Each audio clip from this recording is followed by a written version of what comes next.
Alors, comme je sens que vous en avez envie, on va dessiner d'autres formes à côté de notre ligne horizontale que vous gardez. La ligne horizontale, vous la laissez parce qu'elle va nous servir beaucoup pour comprendre la suite. À côté de ça, vous allez pouvoir dessiner quelques traits sur le côté avec cette forme diffuse. Donc vous prenez le pinceau. Le pinceau et avec votre forme diffuse qui est activée là dans la palette des formes, vous allez tracer. Voilà. Et là, vous voyez que, contrairement à ce qu'on pourrait croire, la coccinelle ne tourne pas pour suivre le trait, pour suivre la direction du trait, mais bien sûr, on pourrait le faire. On pourrait le faire. C'est dans les réglages. C'est dans la rotation par rapport au trait. Mais on va voir ça. En tout cas, voilà, si on fait des traits là, c'est particulier.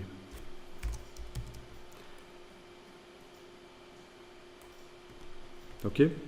Bon, faites-en un juste pour voir, vous pouvez le laisser à côté. Alors, on va aller modifier la brush diffuse. Je vais avoir besoin de réafficher le calque 3 avec la ligne horizontale que j'avais faite pour que vous compreniez le paramétrage de la forme diffuse. Parce que le principe de la forme diffuse, c'est qu'on diffuse par rapport au trait qu'on fait, on diffuse à gauche et à droite du trait la forme, et c'est ce qu'on va voir maintenant. Donc, vous n'avez rien qui est sélectionné, vous cliquez à côté de tout, et vous allez double-cliquer sur la forme diffuse dans la palette des formes pour la paramétrer. Là, vous avez la case aperçu que vous allez cocher.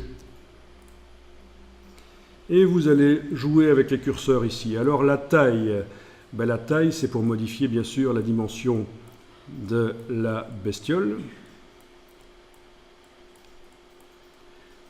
Le pas, c'est pour l'espacement entre les répétitions.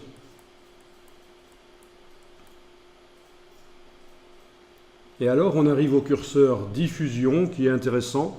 Je le mets en négatif, moins 100% à peu près. Regardez ce qui se passe par rapport au sens du trait, qui est de gauche à droite. Si je mets en négatif, les coccinelles vont à droite du trait en fait. Et si je le mets en positif, ça va aller à gauche du trait. Donc c'est la diffusion.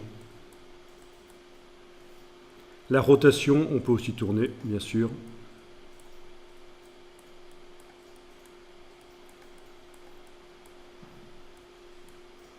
Bon, mais tout ça n'est pas très intéressant en fait. Ce qui va être intéressant, et là je vais vous demander de cliquer sur Annuler et de revenir dans les paramétrages en double-cliquant sur la brush. Ce qui va être intéressant, c'est d'amener un côté aléatoire, du hasard.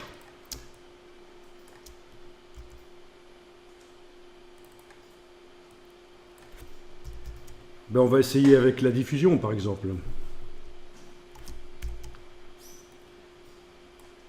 À la place de fixe, vous allez choisir aléatoire. Et vous avez à ce moment-là deux curseurs qui sont accessibles. Ça va être la valeur pour la gauche et pour la droite. De manière aléatoire, vous êtes en train de décider à quel point les coccinelles peuvent s'éloigner du trait. Bon, il ne faut pas mettre trop, hein, parce que si vous mettez trop, on ne voit plus le trait. Hein. On ne sent plus où est le trait. Il faut vraiment y aller doucement là.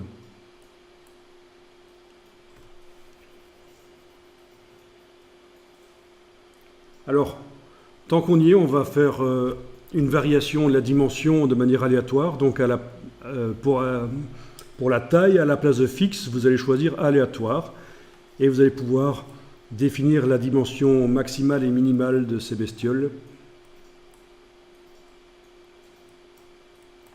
Vous allez voir que de manière aléatoire, voilà, il y en a certaines qui seront petites et d'autres plus grandes.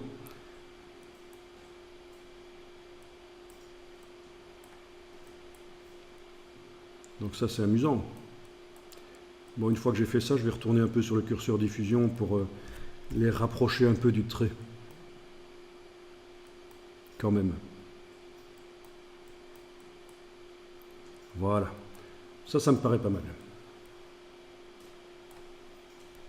OK. Dès que vous cliquez sur OK, c'est comme pour les brushes artistiques. Si la brush est déjà utilisée par des vecteurs sur le plan de travail, Illustrator vous demande que voulez-vous faire. Je vais dire que j'applique les modifications au contour qui utilise déjà cette brush. Voilà. Appliquer au contour. On va enregistrer le document.